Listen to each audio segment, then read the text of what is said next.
I've been exploring wild Africa for decades, and I'm here in Kenya's Masai Mara for the greatest wildlife spectacle on Earth. I'm Art Wolf. Join me on Travels to the Edge.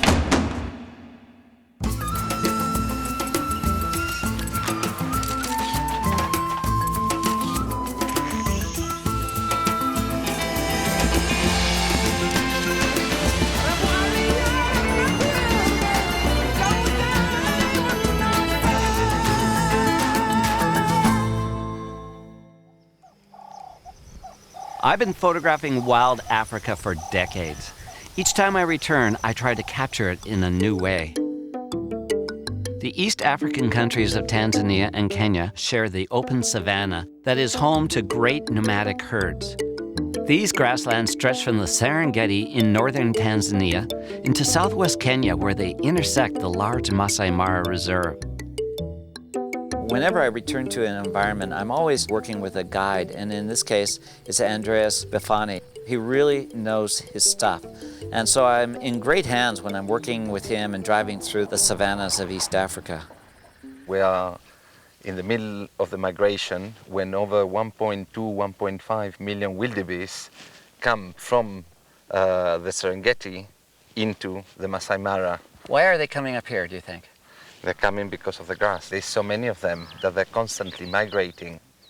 I can't think of any place on Earth where you have such an immense scale of mammals on the move.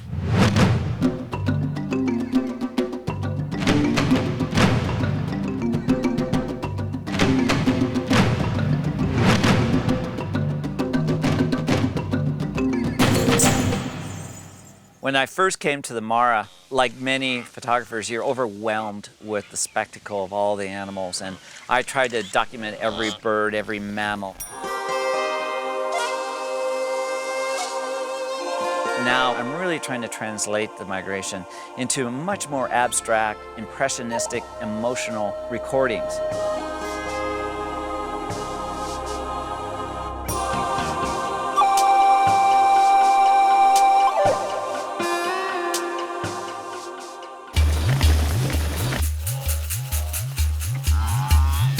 When you see this many wildebeest and zebras moving, they invariably kick up the dust. They envelop their own bodies into this layer of dust, which just gives it a sense of art to it, a mist and a softness that is very reminiscent of paintings.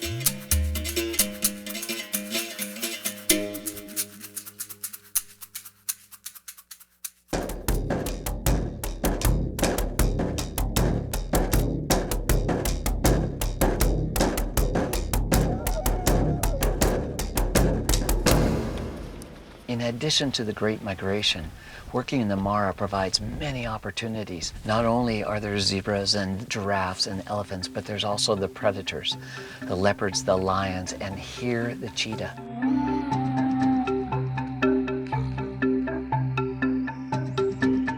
Ah, that's a nice pose right now. It's looking up. It more than likely is heading towards the impala that it took earlier today. It's very wary because often when they make a kill, other predators take over. So he's watching for lions, he's watching for hyenas, and potentially leopards.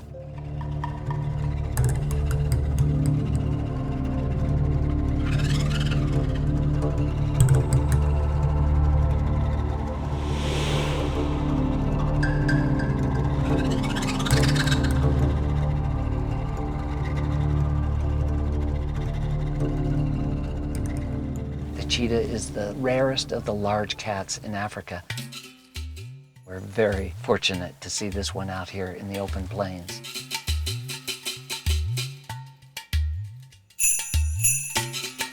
The color of the cheetah is so perfectly adapted to the beige of the savanna grass, and then the spots break up its outline until it just blends in to this habitat.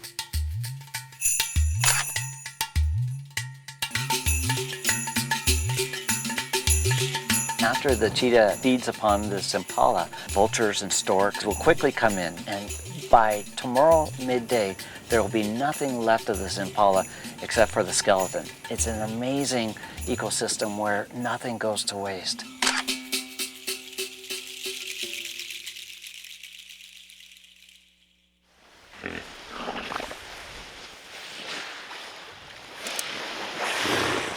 The sounds of these hippos are pretty spectacular as they blow air out of their nostrils as they're coming up to the surface.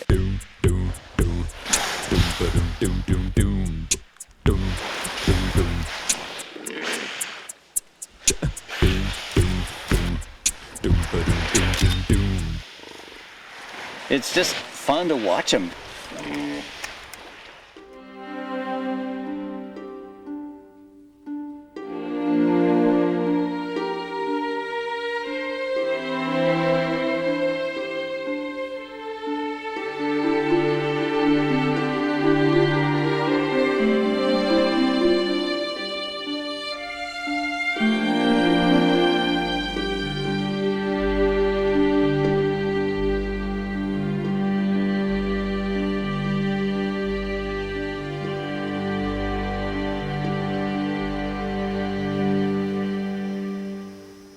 This is very typical of encountering lions in the bush.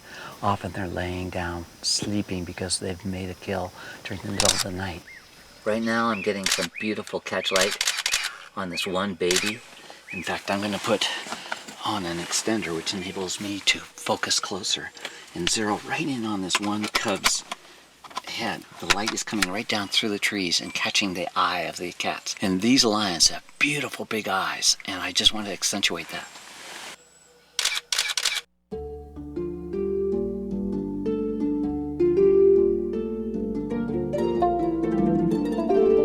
An individual zebra is quite striking. When you see a herd of zebras, it's overwhelming with this vortex of motion and line and pattern.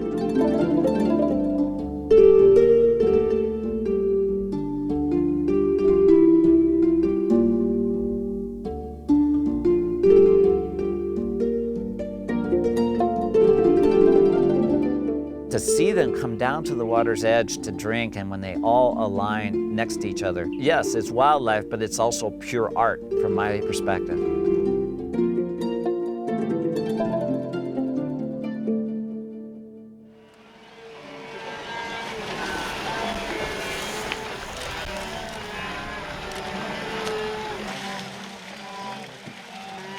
This is a fantastic opportunity. All these wildebeest are coming down for a drink, and it just epitomizes the primeval nature of this migration.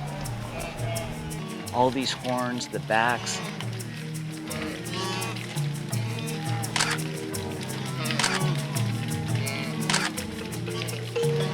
This is what I live for, these moments where you're just surrounded by wild animals in such numbers that you forget where you are.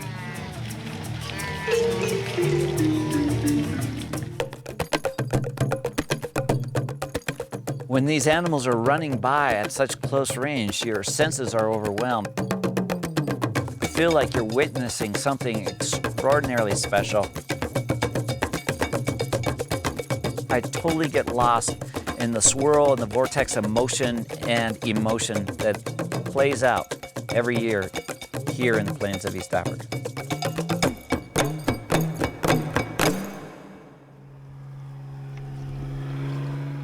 Hey, Alexi, I haven't seen you in about 5 years. Long time. That was nice to see you. Hey, you're looking I've worked with Alexi Peltier many times over the years, and it's great to see him again and to go flying over this wild area. And I love Alexi. He's full of beans. He's a great pilot, and he really knows how to put me in the greatest situations when it comes to photography. I know you like the green colors, you like the pattern, artistic pattern. I know you like the pinkish with the green behind. And patterns and patterns and patterns. And I know where to bring you. Good, good. Yeah, perfect. I'm getting harnessed up to get up in the air and do some aerial work over an incredible display of flamingos.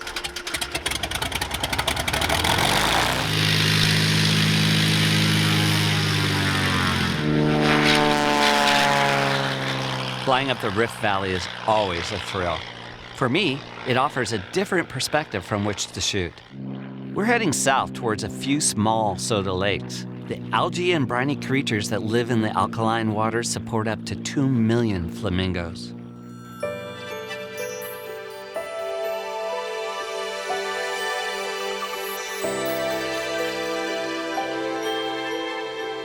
with a polarizer, I can darken the water so it's such a stark contrast. It's just artwork everywhere I look.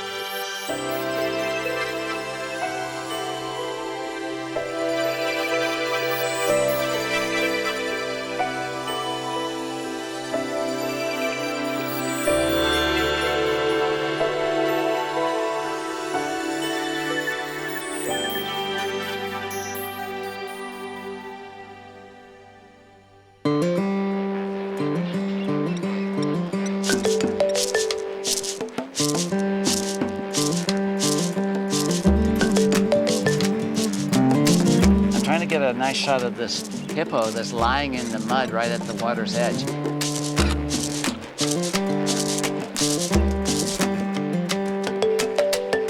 Whenever I can get two different species of animals in the same shot, I like to do that because it shows the relationship.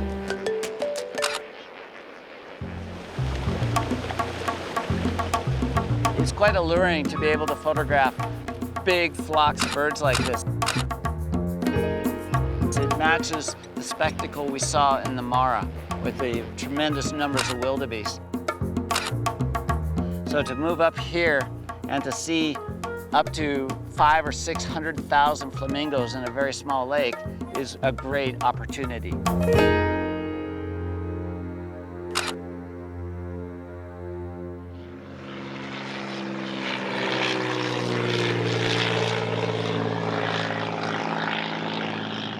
Flying over Lake Natron is like flying in another world. There's nothing I've experienced that remotely looks like Natron with its brilliant red mineral deposits and these ridge crests of salt that define and give pattern to this landscape.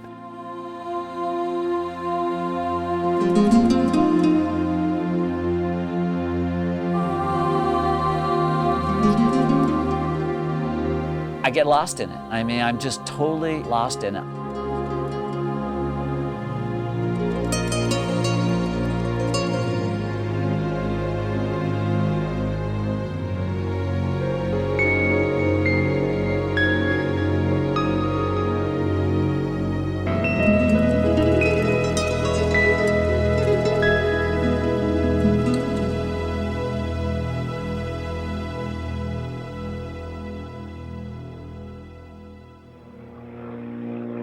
Leaving the bizarre beauty of Lake Natron behind, we head north towards El Karama, in one of the more remote parts of Kenya.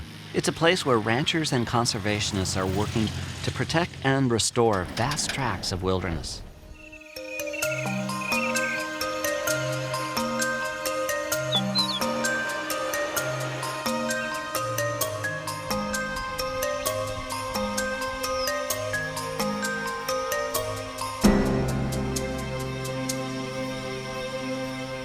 So physically, whereabouts in Kenya are we? Since we were flying around, I really got confused. That is, by flying we go quick on different place. Now, the thing is, we are just starting on the edge of the Laikipia Plateau. The place is called El Karama here. We have on the south there, we have Mount Kenya. In the west, we have the Aberdares. Aberdares. Due north, you have the Ethiopia. Yep. And from here to Ethiopia, this is what I call the real Kenya. This is a completely private, unknown, and wild place.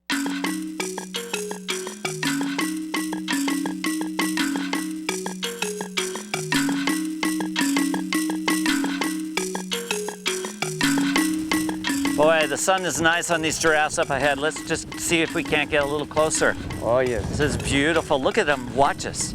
Wow. Look, this is... They're really curious about these horses, aren't they? Like in El Karama, we can do things like this, you know?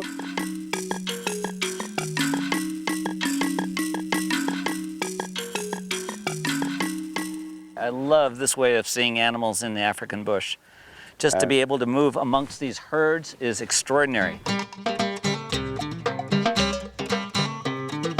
To approach animals like this is a real privilege. It's fantastic. Obviously, these are reticulated giraffes. Yes. They're really symbols of the northern part of Kenya. Completely. As you say, reticulated giraffe is very nice pattern. You see, it's quite clear. They have these long tongues that are able to really negotiate. 45 centimeters. Wow. 45 centimeters. And they can wrap around these really pointy acacia thorns, right? Yeah, they like to eat the green leaves on top, you know? Such nice light on these giraffes. Oh, it's fantastic. Come on. Come on. Oh, trigger.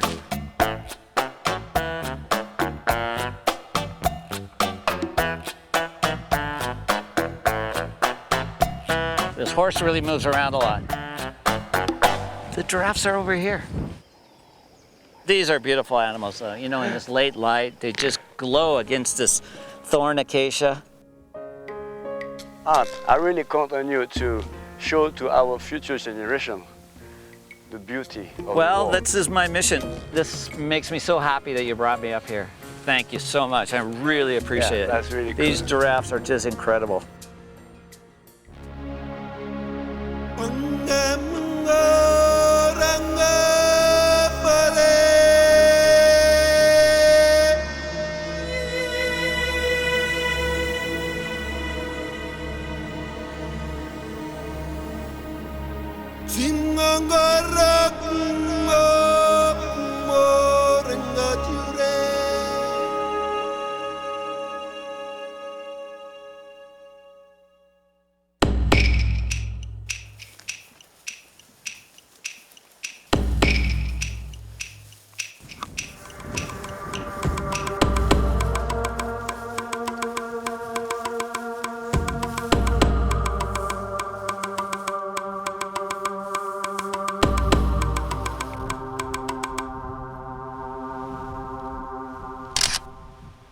I've approached this rhino from downwind. In other words, the wind is coming from the rhino towards me. And these rhinos really rely on the sense of smell, far less on the sense of sight. And I consequently have worked my way in fairly close to this black rhino, one of the most endangered species in all of Africa, once hunted and poached nearly to extinction. But these numbers are coming back now. And it's largely because they're on these protective ranches here in northern Kenya. And they may, in fact, be the salvation of this species.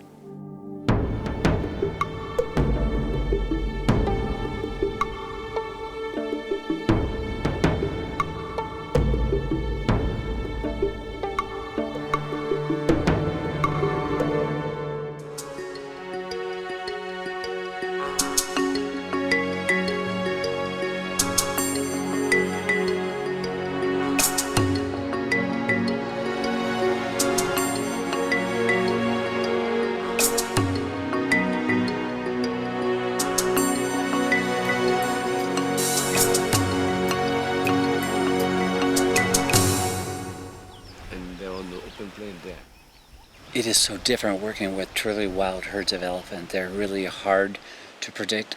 And before I get out of the vehicle and try to get a little closer, we're analyzing their behavior. So often wildlife photography is sitting back, giving it some time, reading the animals before we get in position to photograph them.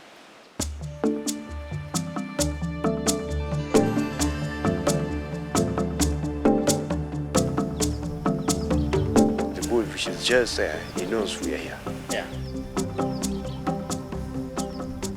Even though we have a rifle here, we would never aim it at the animal. We would aim it in the air and make a noise. Never. In fact, if he charged, we did wrong.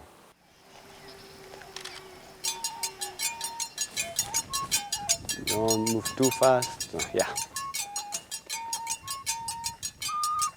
Okay, that's nice. So we're out of his way. Yeah. Nice shot of the elephant walking through the vegetation right now. I'm taking very long exposures, creating a sense of movement.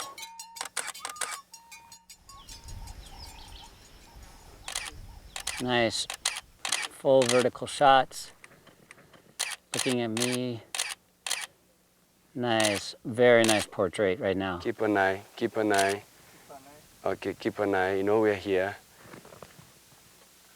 Don't make burst, don't move fast, don't move fast. Right. Okay, that's all right. Nice. This was a very nice encounter with a truly wild elephant. And as you can see, they're not aggressive animals. This one was very curious, walked by, took a look at me. I didn't move.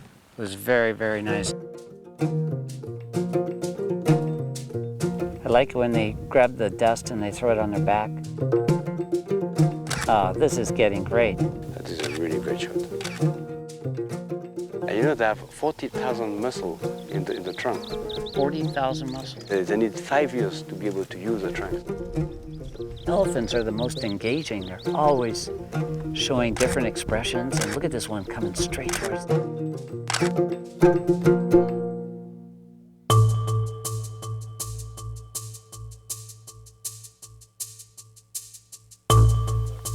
But wait. Wait.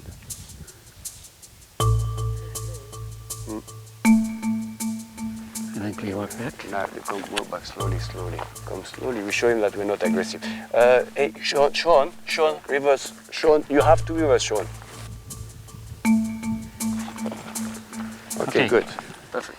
Now we're okay. Good. Very nice shots. I like that sequence. Very good. Thank you. This is the way wildlife photography should be. The animals are relaxed. We placed ourselves in a situation that they came towards us. We got our shots. Everybody leaves happy. Right? Good. And you Absolutely. behave good. That's the And I most behaved important. good, which is abnormal.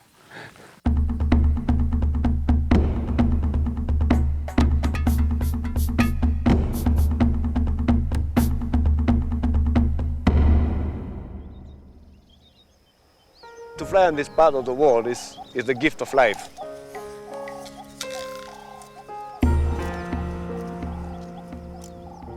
I'm passionate about the beauty of the world, and in Kenya, all the ingredients are here to explain how the conservation with people and the beauty can really work. Here is a real gift. Kenya's rich diversity offers a glimpse of Africa as a whole, a land where the delicate balance between wildlife and people plays out on a grand scale. I'm Art Wolf. Join me on the next Travels to the Edge.